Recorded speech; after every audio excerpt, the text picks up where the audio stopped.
الحمد لله نحمده ونستعينه ونستغفره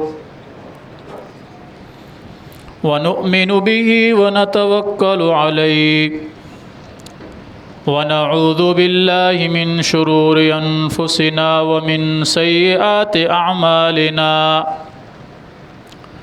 من يهده الله فلا مضل له ومن يضلله فلا هادي له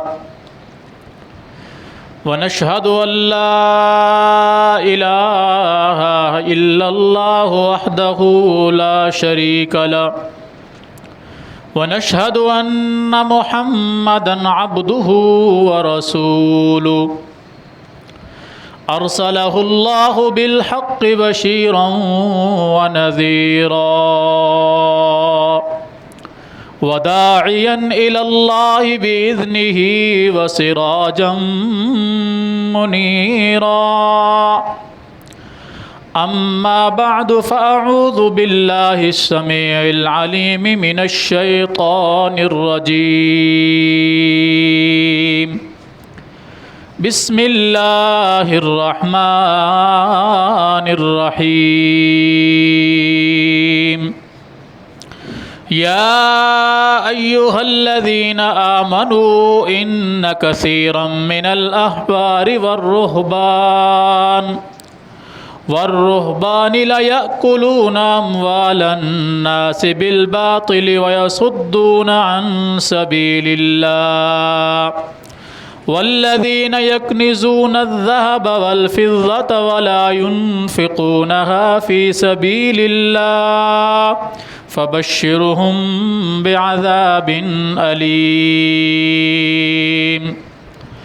اللهم صل على محمد وعلى آل محمد كما صليت على إبراهيم وعلى آل إبراهيم إنك حميد مجيد اللهم بارك على محمد وعلى آل محمد كما باركت على إبراهيم وعلى آل إبراهيم إنك حميد مجيد رب اشرح لي صدري ويسر لي أمري واحلل عقدة من لساني يفقه قولي رب زدني علما اللهم انفعنا بما علمتنا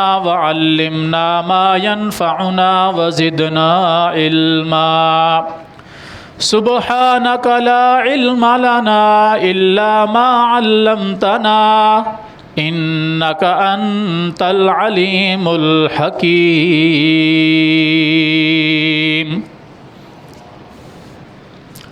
ہر قسم کی حمد و ثنا اللہ جل جلالہ کے لیے، بے شمار بے حد و حساب درود و سلام ہوں امام الانبیاء سید الانبیاء جناب محمد الرسول اللہ صلی اللہ علیہ وآلہ وصحبہ وسلم کی ذات گرامی پر۔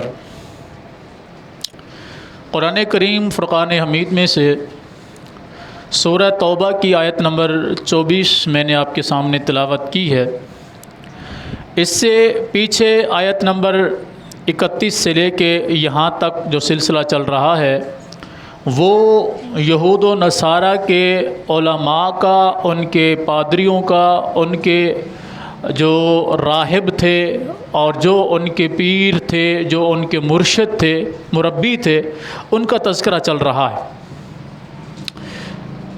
نبی علیہ السلام نے یہ آیت تلاوت فرمائی، آیت نمبر 31، اتخذوا احبارہم ورہبانہم اربابا من دون اللہ والمسیح ابن مریم وما امروا الا لیعبدوا الہ واحدا لا الہ الا هو سبحانہ عما یشرکون، کہ جو لوگ عیسائی تھے یا یہودی تھے انہوں نے اپنے علماء کو، اپنے پیروں کو، اپنے مرشدوں کو، اپنے رہنماؤں کو اپنا معبود بنا لیا تھا، اپنا خدا بنا لیا تھا اللہ کے مقابلے میں۔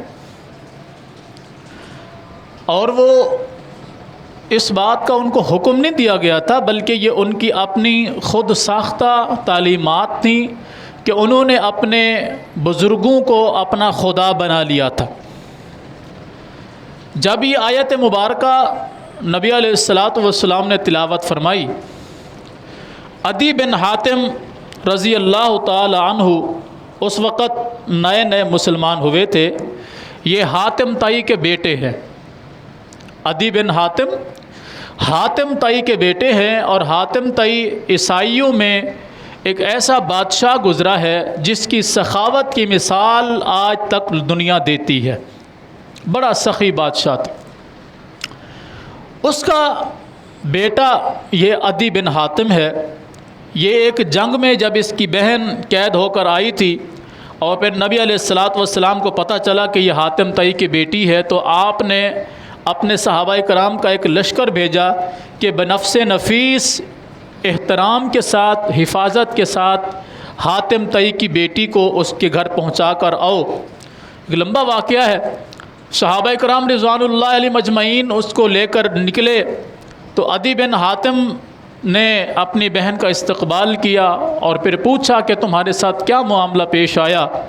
تو مورخین مفسرین لکھتے ہیں کہ عدی بن حاتم کی بہن نے کہا کہ اتنا شرم و حیات تو بھائی ہونا کی وجہ سے بھی تیری آنکھوں میں نظر نہیں آیا کبھی جو میں نے محمد کے صحابہ میں دیکھا ہے صلی اللہ علیہ وسلم۔ تو اس نے اس بات کو سنا، بڑا متاثر ہوا اور وہ آ کر اس نے اسلام قبول کیا، مسلمان ہو گیا۔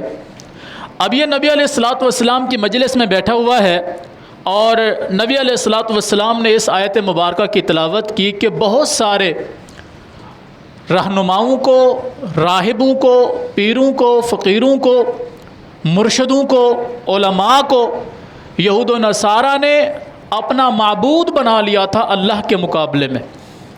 تو عدی بن حاتم نے سوال کیا، اللہ کے رسول صلی اللہ علیہ وسلم، ہم نے اپنے علماء کو کبھی معبود تو نہیں سمجھا تھا، ہم ان کو اپنا رہبر سمجھتے تھے، اپنا رہنما سمجھتے تھے، ان سے دین سیکھتے تھے، لیکن ہم نے کبھی اپنے علماء کو اپنا رب نہیں کہا، اپنا معبود نہیں کہا۔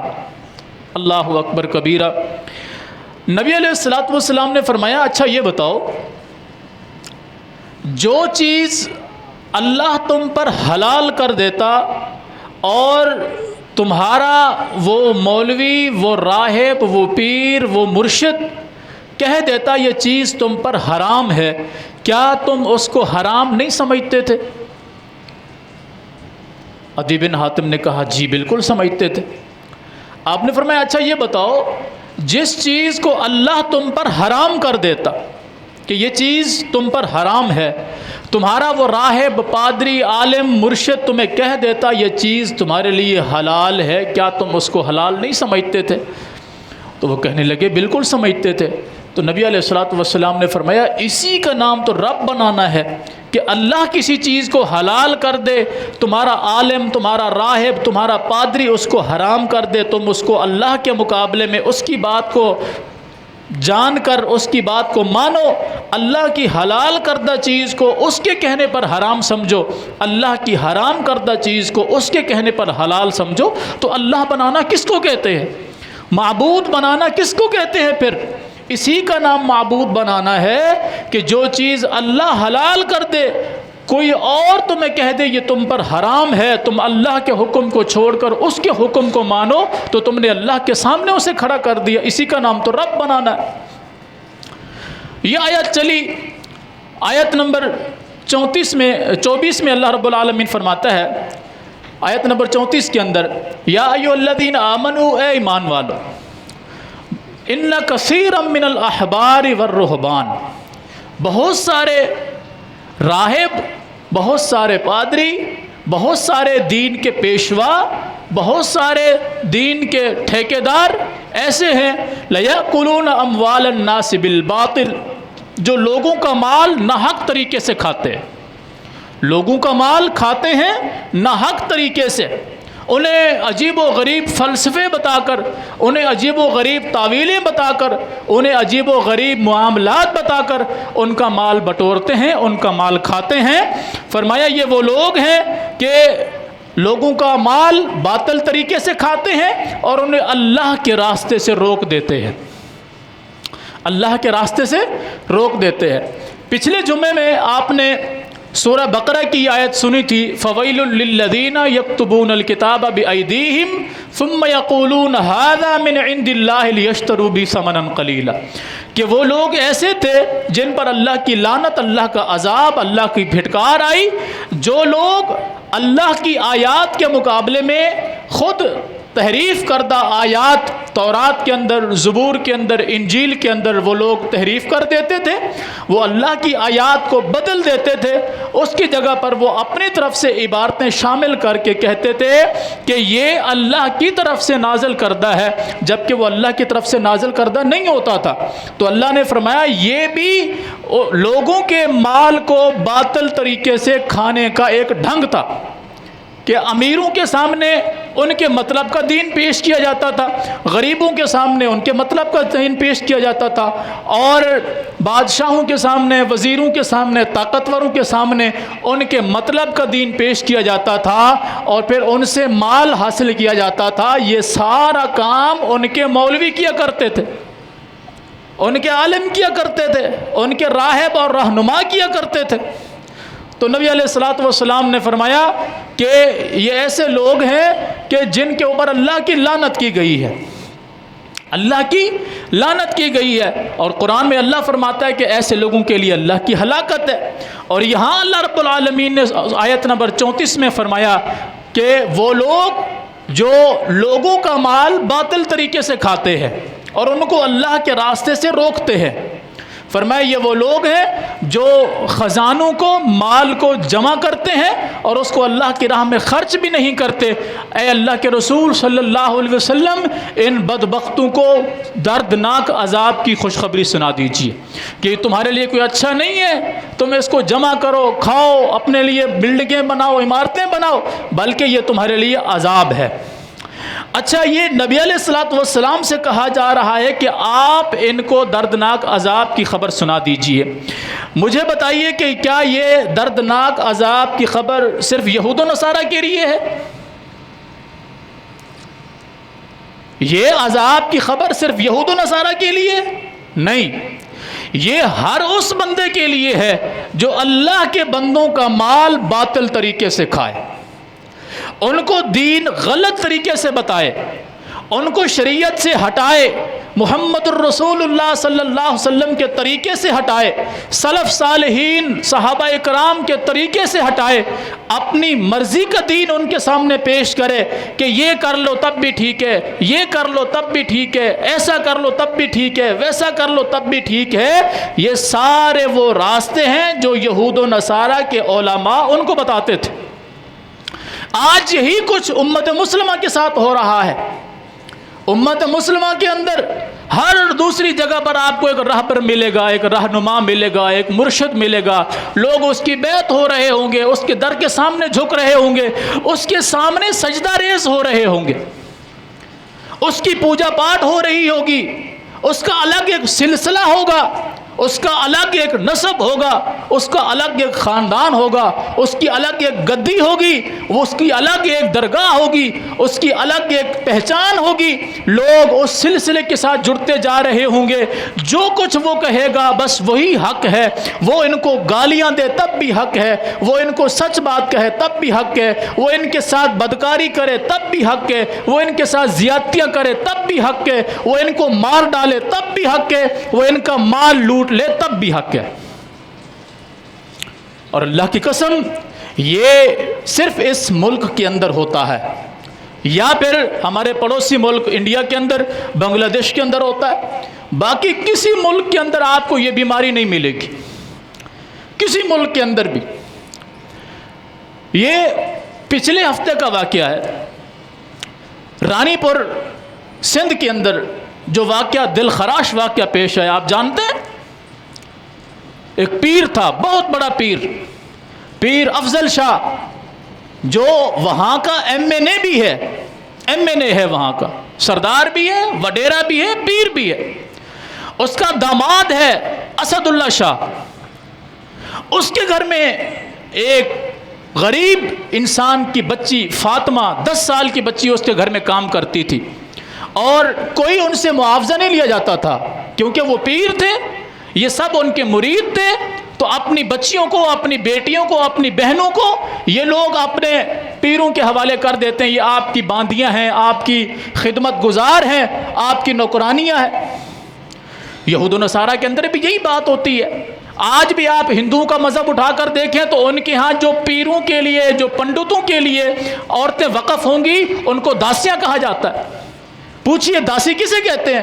ایسی عورت، ایسی بچی، ایسی نوجوان لڑکی جسے کسی مندر کے نظر کر دیا جائے کہ یہ اس کی خدمت گزار ہے۔ اور وہی کچھ ہمارے ہاں مسلمانوں کے اندر ہوتا ہے تو یہ مریدنی کہلاتی ہے۔ اس ظالم بدبخت انسان نے اس وقت جس دن کا یہ واقعہ ہے، اس دن رانی پور کے اندر درجہ حرارت 50 ڈگری سینٹی گریڈ تھا، اس قدر گرمی، اور اس بدبخت کا بہت بڑا، ہمارے اس حال سے بھی بڑا اس کا کمرہ ہے جس کے اندر ڈبل بڑے بڑے اے سی لگے ہوئے ہیں، اور وہ خبیث انسان برہنہ حالت میں کمبل لیے ہوئے لیٹا ہوا ہے، اور اسی کمرے میں نیچے فرش کے اوپر 10 سال کی معصوم بچی برہنہ حالت میں پڑی ہوئی ہے، ننگی حالت میں۔ یہ ساری رات اس کے ساتھ بدفعلی کرتا رہا، اس کی عزت لوٹتا رہا، اس کو نشہ پلا کر، اس کو شراب پلا کر، حتیٰ کہ وہ درد سے چیختی چلاتی کراہتی رہی، اسی حالت میں وہ بچی مر گئی۔ اور یہ پیر تھا۔ جب چیخو پکار کی آواز آئی تو وہ باقاعدہ ویڈیو آپ دیکھ سکتے ہیں کہ اس ظالم کی بیوی، خبیث الفطرت عورت، وہ اس کمرے میں داخل ہوئی اور اس نے جا کر دیکھا تو بچی مر چکی ہے، ننگی ہے بچی، 10 سال کی بچی۔ کمرے کے اندر CCTV کیمرے لگے ہوئے، بچی مر چکی ہے۔ اس نے اس ظالم کو اٹھایا، اشارہ کیا کہ دیکھ یہ بچی مر گئی ہے، اور وہ ننگی حالت میں اٹھ رہا ہے، کمبل اوپر سے جھاڑ رہا ہے، اور آ کر اس نے ہاتھ کو اٹھایا، دیکھا، چھوڑا، بچی مر چکی ہے۔ ماں باپ کو فون کیا، تمہاری بیٹی بیمار تھی، مر گئی، آؤ لے جاؤ۔ وہ بھی آگے مرید تھے، کسی کی کیا مجال کہ پیر صحیح کے سامنے اس طرح کی کوئی حرکت کر سکیں۔ چپ چاپ انہوں نے دفن کر دیا۔ یہ تو CCTV فوٹیج باہر نکلی، ہنگامہ برپا ہوا۔ اور میں نے پچھلے جمعے آپ کو بتایا تھا کہ ہمارے ملک کا انصاف یہ ہے کہ جو جتنا بڑا مالدار ہے وہ اتنا بڑا کمینہ ہے، وہ اتنا بڑا جو ہے دلیر ہے، وہ اتنا بڑا طاقتور ہے، اس کے سامنے قانون کچھ بھی نہیں ہے۔ SHO نے گھر والوں پر دباؤ ڈالا کہ تم یہ کہنا ہماری بچی بیمار تھی، باوجود اس کے کہ CCTV فوٹیج آ چکی ہے، بچی ننگی حالت میں چیخ چیخ کے تڑپ تڑپ کر فرش پر مر رہی ہے، اور اس ظالم کا بچہ شراب پی کے سو رہا ہے۔ یہ سلسلہ کہاں سے چلا؟ دین نے تو ایسا کوئی سلسلہ نہیں دیا تھا۔ دین تو وہ ہے کہ محمد عربی صلی اللہ علیہ وسلم کے غلام ایک عیسائی کی بیٹی کو بنفس نفیس قافلے کی شکل میں، لڑکی اونٹ پر سوار ہے، محمد الرسول اللہ صلی اللہ علیہ وسلم کے صحابہ قافلے کی شکل میں غیر مسلم کی بیٹی کو اس کے گھر پہ چھوڑنے جا رہے ہیں، کوئی صحابی اونٹ پر سوار نہیں ہے، اس لیے کہ ایک خاتون اونٹ پر سوار جا رہی ہے، ہم میں سے کسی کی نظر اس کے جسم پر بھی نہ پڑے۔ محمد الرسول اللہ صلی اللہ علیہ وسلم کا دین تو یہ ہے۔ یہ کون سا دین ہے؟ اپنے آپ کو سید بھی کہا جاتا ہے، آل رسول بھی کہا جاتا ہے، اور یہ نام نہاد سیدوں کا نام نہاد آل رسول کے لوگوں کا یہ کردار ہے۔ میرے رب کی قسم، میرے نبی کی آل کبھی ایسا کام نہیں کر سکتی، میرے نبی کی آل کبھی ایسا گھنونا فعل کر ہی نہیں سکتی۔ یہ انگریزوں کا دیا ہوا دین ہے کہ جنہوں نے اس ملک کو آزاد تو کروایا، لیکن ساتھ میں اپنی غلامی سے نکال کر ان بدبختوں کی غلامی میں ڈال دیا کہ اس ملک کو اگر لوٹنا ہے، قبضہ کرنا ہے، تو اس کے اندر ایک ایسا مافیا پھیلا دو کہ جو لوگوں کو دین کے نام پہ لوٹتا رہے۔ ابھی تک وہ کیس چل رہا ہے۔ یہ پرسوں رات کی خبر ہے کہ اس بچی کی قبر کو دوبارہ کھولنے کے لیے کہ اس کے جسم کو اٹھا کے کہیں غائب کر دیا جائے، کیونکہ عدالت نے حکم دیا کہ قبر کو شہید کر کے جسم کا پوسٹ مارٹم کیا جائے۔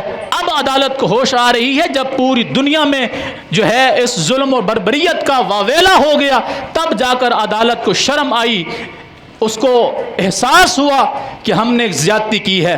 اور یہ ہونا کچھ بھی نہیں ہے، 4 دنوں کے بعد اس میں بھی مٹی ڈال دی جائے گی، صلح صفائی ہو جائے گی، والدین کو دباؤ میں لا کر ڈرا دھمکا کر یہ کیس بھی ختم کر دیا جائے گا۔ بتانے کا مقصد یہ ہے یہ سب دین کے نام پہ ہو رہا ہے۔ یہ سلسلہ، یہ پیری مریدی، یہ سب کچھ، یہ درگاہیں، یہ سب جو کچھ بھی ہے دین کے نام پہ ہے نا، دین کے علاوہ تو کچھ نہیں ہے۔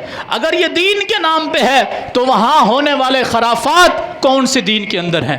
کسی بھی درگاہ پہ چلے جائیں، کسی بھی جگہ پر چلے جائیں، کیا یہ اولیاء کی شان یہی ہوتی ہے جو کچھ ہمارے معاشرے میں ہوتی ہے؟ کسی بھی درگاہ کے چلے جائیں، وہاں آپ کو اد ننگے بھنگ پیتے ہوئے، چرس پیتے ہوئے، شراب پیتے ہوئے، حفیم پیتے ہوئے، ٹھنڈائی رگڑتے ہوئے، ہاتھوں میں کڑے عجیب و غریب شکلیں انسانوں سے نکل کر جانوروں جیسی شکلیں بنائے ہوئے وہاں آپ کو لوگ ملیں گے، اور جو جتنا زیادہ بگڑی ہوئی حالت میں ہوگا وہ اتنا زیادہ پہنچا ہوا ہوگا۔ کیا یہ اولیاء کی شان ہوتی ہے؟ کیا یہ اولیاء کے ماننے والے ہوتے ہیں؟ ہرگز ایسا نہیں ہوتا۔ اولیاء کے ماننے والے تو وہ ہوتے ہیں، الا ان اولیاء اللہ لا خوف علیہم ولا هم يحزنون، اولیاء تو وہ ہوتے ہیں کہ جن کے دل میں کوئی غم نہیں ہوتا، کوئی خوف نہیں ہوتا، کوئی پریشانی نہیں ہوتی، بلکہ ان کو دیکھ کر اللہ یاد آتا ہے۔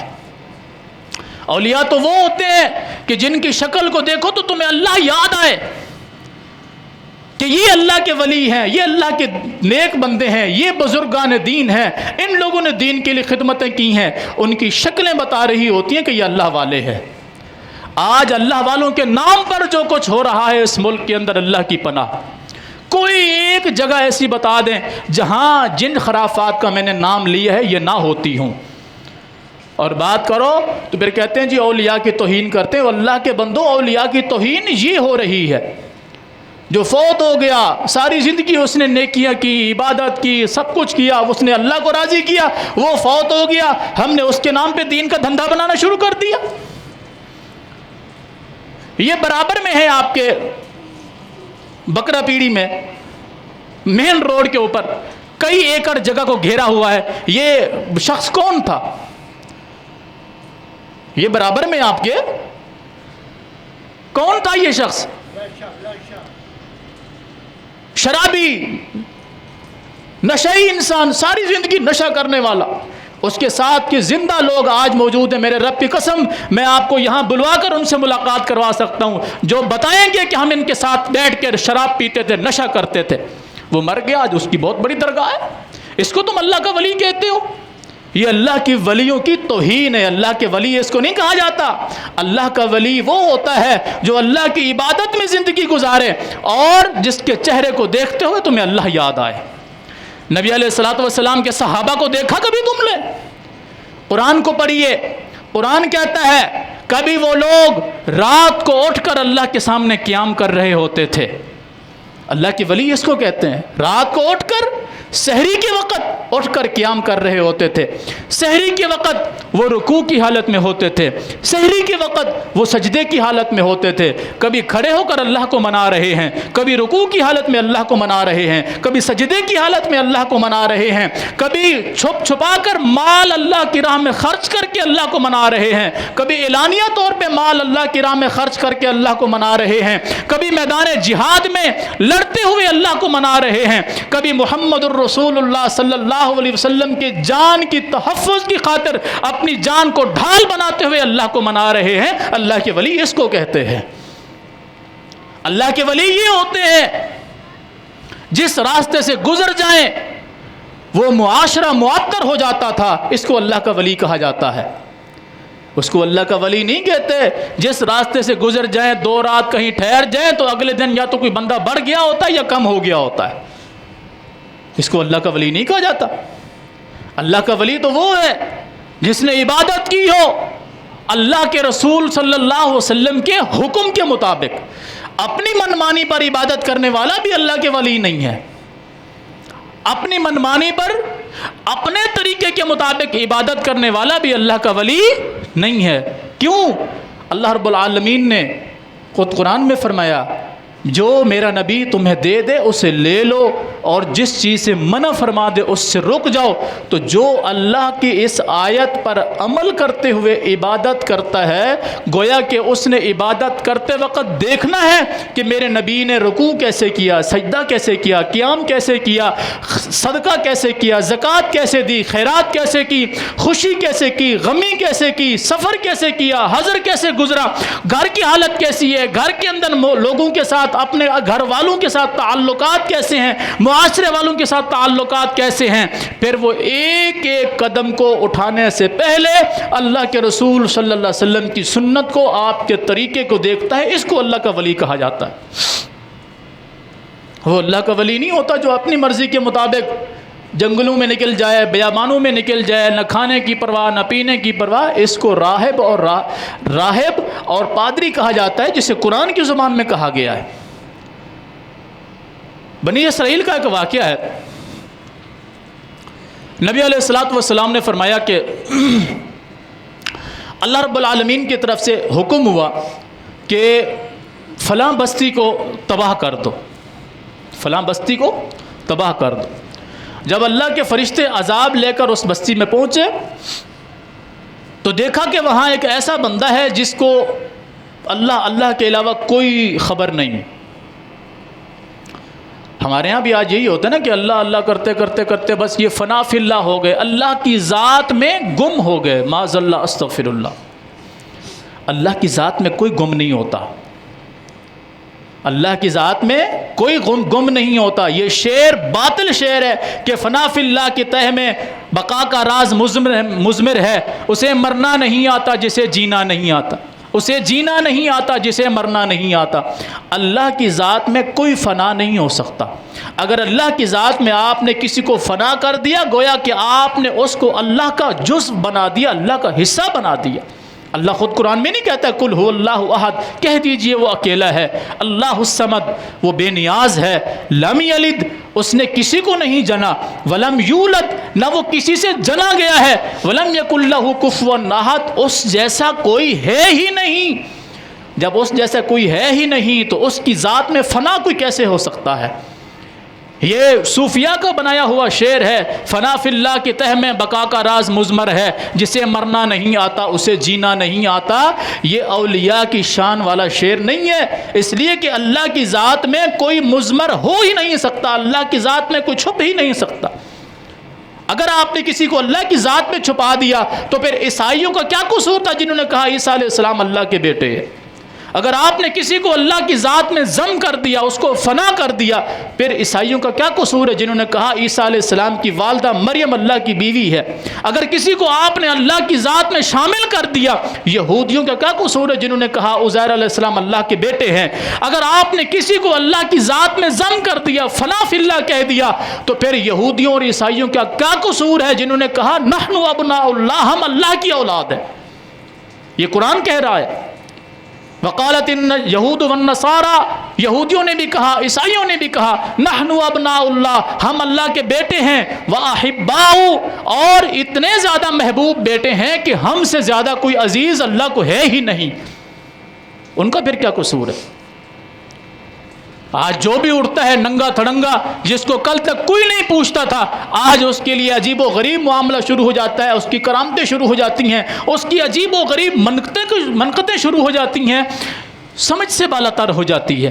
اور اس چیز نے معاشرے کو اس قدر بگاڑا کہ نہ کسی کی عزت محفوظ رہی، نہ کسی کا مال محفوظ رہا، نہ کسی کی جان محفوظ رہی۔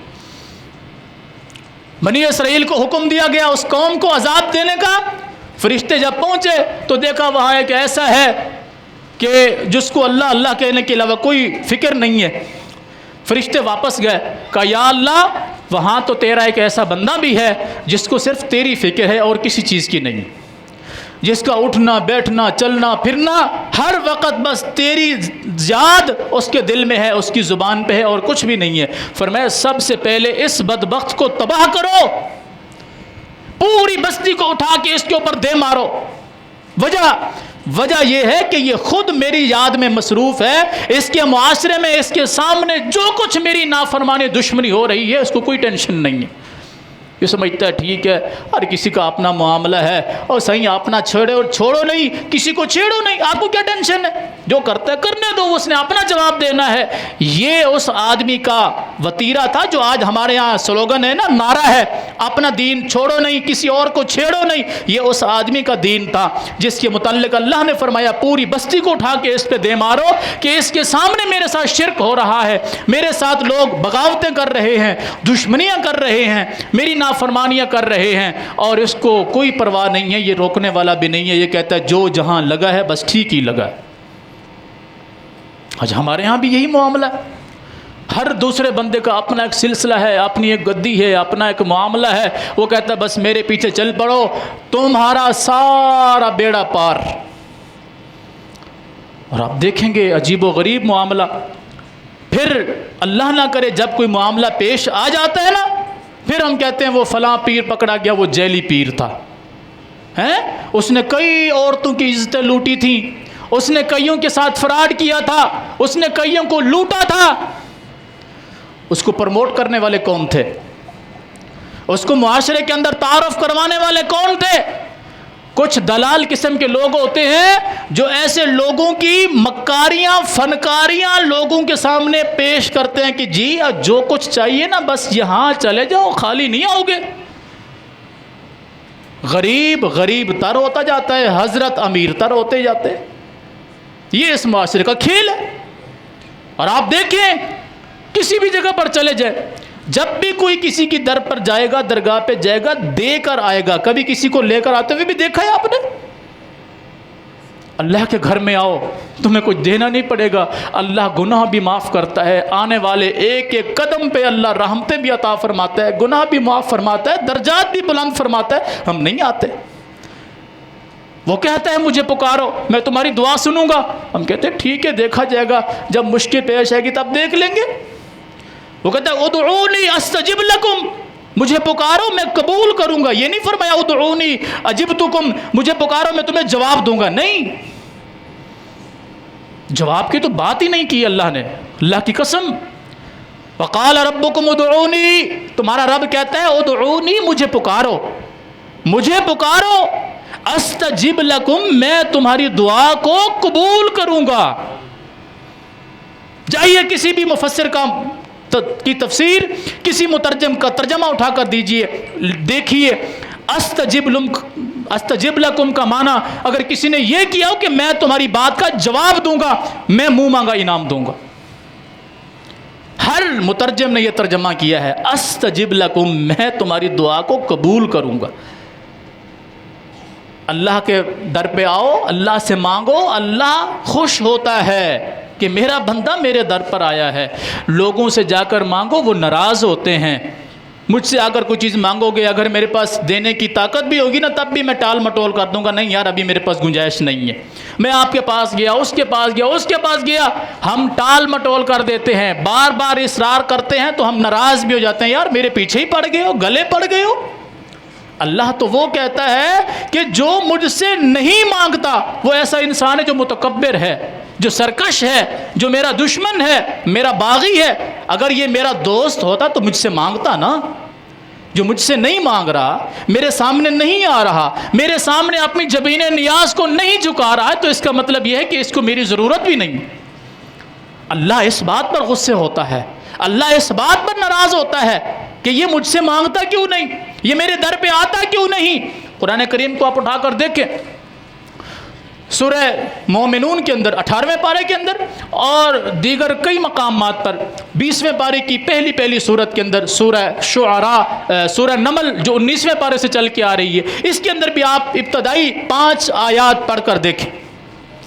اللہ فرماتا ہے وہ کون ہے جس نے آسمان کو زمین کو بنایا، اس کا سارا نظام چلایا، کیا اللہ کے علاوہ کوئی ہے؟ فرمایا یہ جواب دیں گے نہیں ہے۔ فرمایا ان سے پوچھو پھر تم کہاں جا رہے ہو، ان سے پوچھو وہ کون ہے جو تنگ دست کی، پریشان حال کی، مصیبت زدہ انسان کی مصیبت کے وقت کی گئی دعا کو سنتا ہے، قبول کرتا ہے، وہ کون ہے؟ یہ کہیں گے اللہ۔ پھر ان سے پوچھو تو پھر تم کہاں جا رہے ہو، ان سے پوچھو وہ کون ہے جو سمندروں میں ڈوبتی ہوئی کشتیوں کو کنارے پہ لگاتا ہے، ان کو ڈوبنے سے بچاتا ہے، ان کو سمندروں کے اندر لے کر چلتا ہے، وہ کون ہے؟ یہ کہیں گے اللہ۔ فرمایا ان سے پوچھو پھر تم کہاں بھٹکے جا رہے ہو، ان سے پوچھو وہ کون ہے جس نے آسمان سے بارش نازل کر کے زمین کے اندر سے تمہارے لیے اناج پیدا کیا، کھیتیاں پیدا کی، باغات پیدا کیے، وہ کون ہے؟ فرمایا یہ کہیں گے اللہ۔ پھر ان سے کہو کہ تم کہاں بھٹکے جا رہے ہو۔ اور یہی سوالات اللہ نے 18ویں پارے کے اندر سورہ مومنون کے اندر کیے۔ ان سے کہو وہ کون ہے بھلا جس کے ہاتھ میں آسمان و زمین کی بادشاہت ہے، یہ کہیں گے اللہ۔ ان سے کہو پھر تم اللہ سے ڈرتے کیوں نہیں ہو۔ ان سے پوچھو وہ کون ہے جو بحر و بر کا مالک ہے، زمین و آسمان کا مالک ہے، تمہاری ہر ایک خبر رکھتا ہے، یہ کہیں گے اللہ۔ ان سے کہو پھر تم اللہ کو یاد کیوں نہیں کرتے۔ او میرے بھائیوں، میری بہنوں، اللہ تو اس انداز میں اپنے بندوں سے مخاطب ہے، اس انداز میں، اس طرح اللہ رب العالمین شکوہ کرتا ہے اپنے بندوں سے۔ اللہ کی قسم اگر آپ قرآن کو پڑھنا شروع کرتے ہیں آپ کے ہوش اڑ جائیں کہ یار ہمارا رب ہم سے اس طرح مخاطب ہے، ہمارا رب ہم سے یہ کہہ رہا ہے، ہمارا رب ہم سے یہ باتیں کر رہا ہے۔ قرآن کو پڑھیں تو صحیح، قرآن کو پڑھیں۔ آپ اللہ کے ساتھ گفتگو کریں گے، یقین نہیں ہے تو آج اور آ کر پڑھیے گا۔ اکیلے میں بیٹھے ہوں، کچھ بھی نہ ہو۔ عبداللہ بن دینار رحمت اللہ علیہ سے کسی نے پوچھا مجھے کوئی نصیحت کر دیجئے، مجھے کوئی نصیحت کر دیجئے کہ میرے گناہ معاف ہو جائیں، میں اللہ کی جو ہے محبوب بندوں کی لسٹ میں آ جاؤں۔ فرمایا جب تم اکیلے بیٹھے ہوتے ہو اس وقت اللہ کو یاد کیا کرو، جب تم اکیلے ہوتے ہو اس وقت اللہ کو یاد کیا کرو، اللہ کی نافرمانی سے بچا کرو، تم اللہ کے محبوب بندوں کی لسٹ میں شامل ہو جاؤ گے۔ ہم بھی کبھی ایسا کر کے دیکھیں۔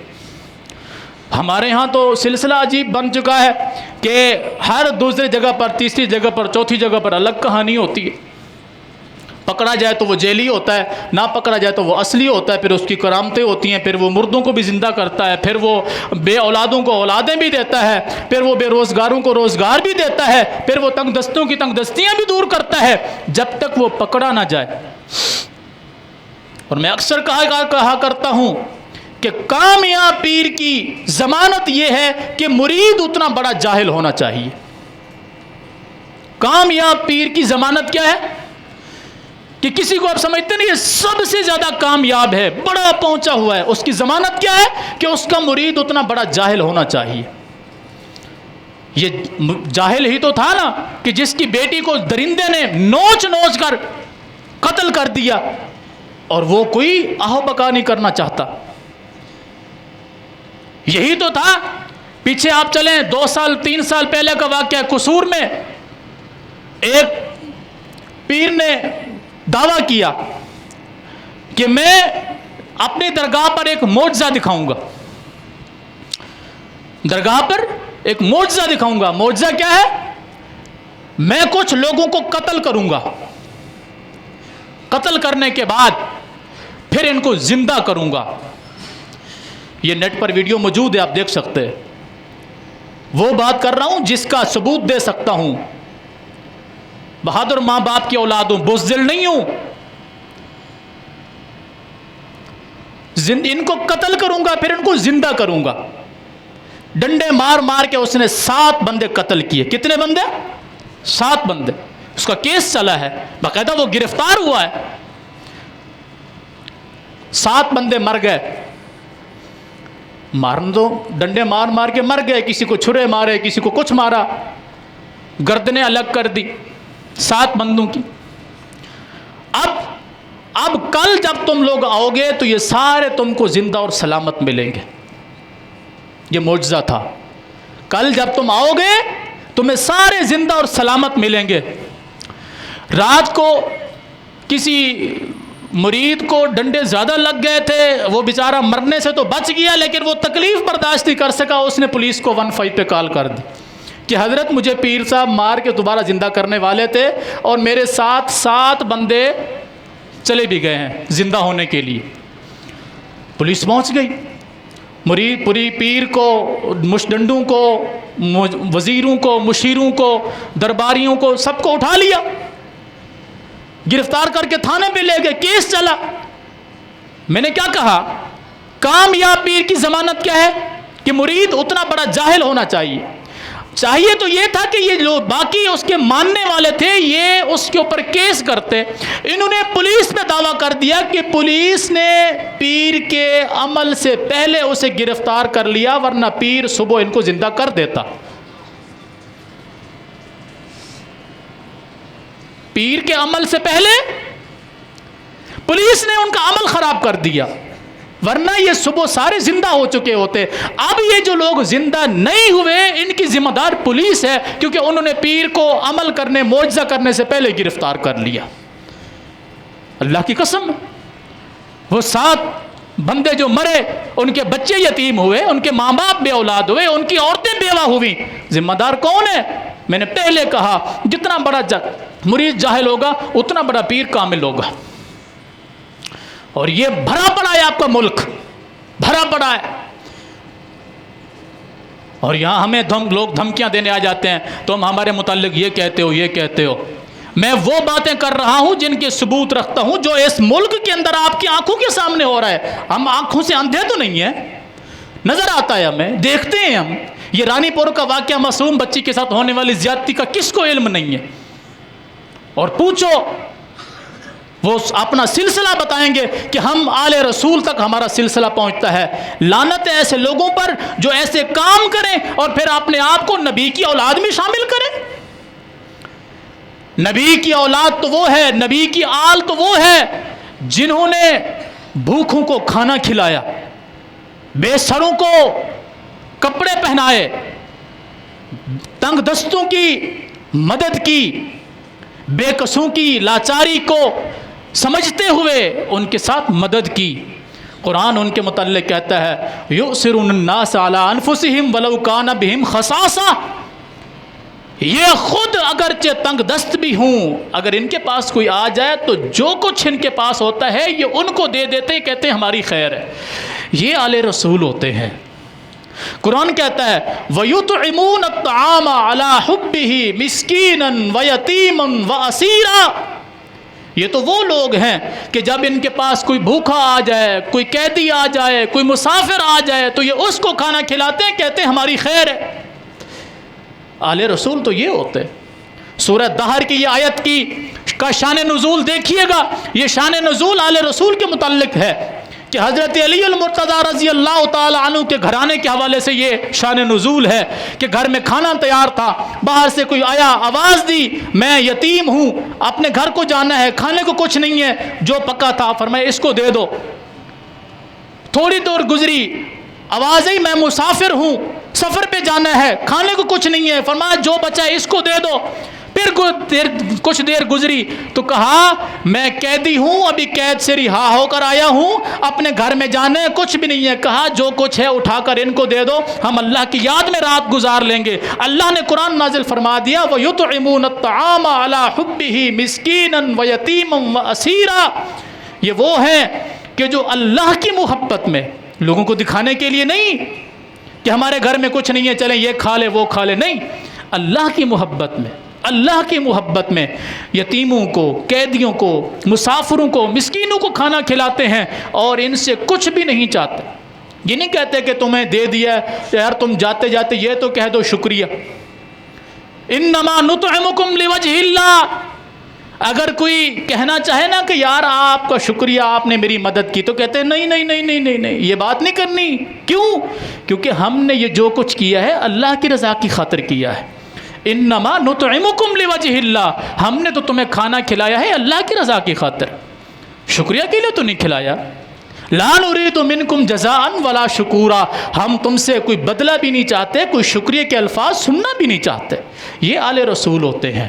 یہ اصحاب رسول ہوتے ہیں، یہ محمد الرسول اللہ صلی اللہ علیہ وسلم کے ماننے والے ہوتے ہیں جن کی قرآن نے یہ صفتیں بیان کی ہیں۔ ہمارے ہاں کون سی صفت ہے؟ ہمارے ہاں تو یہ ہے، ہم تمہارے گھر پہ آئیں گے تو ہمارے لیے کیا بناؤ گے، کیا کھلاؤ گے؟ ہمارے در پہ آؤ گے تو کیا لے کر آؤ گے؟ ہمارے یہاں اس سلسلے کو کامیاب سلسلہ سمجھا جاتا ہے۔ ہم تمہارے در پہ آئیں گے، کیا کھلاؤ گے؟ تم ہمارے در پہ آؤ گے تو کیا لے کر آؤ گے؟ جو اس سلسلے کے ماننے والے ہیں، اللہ کی قسم اس کا جاہل ہونا ضروری ہے۔ اور جو اس سلسلے کا ماننے والا ہے کہ جو کچھ تمہارے پاس ہو، کوئی محتاج مسکین فقیر تمہارے پاس آ جائے، جتنی تم اس کے ساتھ مدد کر سکتے ہو اللہ کو راضی کرنے کے لیے کر دو۔ یہ اللہ کے رسول کا اور آپ کے اصحاب کا سلسلہ ہے۔ قرآن نے یہ نہیں کہا وَيُؤْثِرُونَ النَّاسَ عَلَىٰ أَنفُسِهِمْ، لوگوں کو اپنی ذات پر ترجیح دیتے ہیں، اپنی ذات پر ترجیح دیتے ہیں کہ میری کوئی مسئلہ نہیں ہے، میری کوئی پریشانی نہیں ہے۔ میں کئی جمعے کے اندر آپ کو یہ واقعہ سنا چکا ہوں، وہ صحابی کا جنہوں نے رات کو ایک مسافر کو کھانا کھلایا اور اپنی بیوی سے کہا کہ چراغ بند کر دینا، ایک ہی بندے کا کھانا ہے، یہ اللہ کے رسول کا مہمان ہے، یہ کھانا کھا لے، میں بھوکا پیاسا رہ جاؤں گا، مجھے کوئی پرواہ نہیں ہے۔ اللہ کے رسول کا مہمان بھوکا نہیں جانا چاہیے۔ یہ اصحاب رسول کا کردار ہے، اور یہ ہمارا کردار ہے کہ پیر کی جھولی بھی بھر جائے، مرید کی بیوی بھی چلی جائے، بیٹی بھی مر جائے، مال بھی چلا جائے، سب کچھ برباد ہو جائے، بس میری گدی بچ جانی چاہیے۔ اس سلسلے کو اگر مانتے ہو اللہ کی قسم، پھر ہمارے ساتھ یہی کچھ ہونا چاہیے جو اس ملک میں ہو رہا ہے۔ پھر اللہ کا رحمت نہیں آتی، اللہ کا عذاب آتا ہے، کیونکہ میں پچھلے جمعے عرض کر چکا ہوں کہ اللہ شرک کو برداشت نہیں کرتا۔ اللہ کے ساتھ شرک کیا جائے اللہ اس کو کبھی معاف نہیں کرتا۔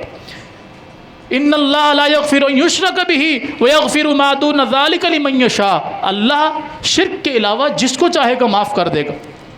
نبی علیہ الصلوۃ والسلام سے پوچھا گیا، آخری بات بیان کرتا ہوں، فرمایا اللہ کے رسول مومن زنا کر سکتا ہے؟ فرمایا ہاں انسان ہے، اس سے غلطی ہو سکتی ہے، مومن سے غلطی سے بدکاری ہو سکتی ہے۔ فرمایا اللہ کے رسول مومن سے قتل ہو سکتا ہے؟ فرمایا ہاں مومن ہے، انسان ہے، غلطی سے اس سے قتل بھی ہو سکتا ہے، کبھی غصے کے اندر آ کر کسی کو مار ڈالا تو یہ قتل اس سے ہو سکتا ہے، یعنی معافی نہیں ہے اس کی کہ جو لوگ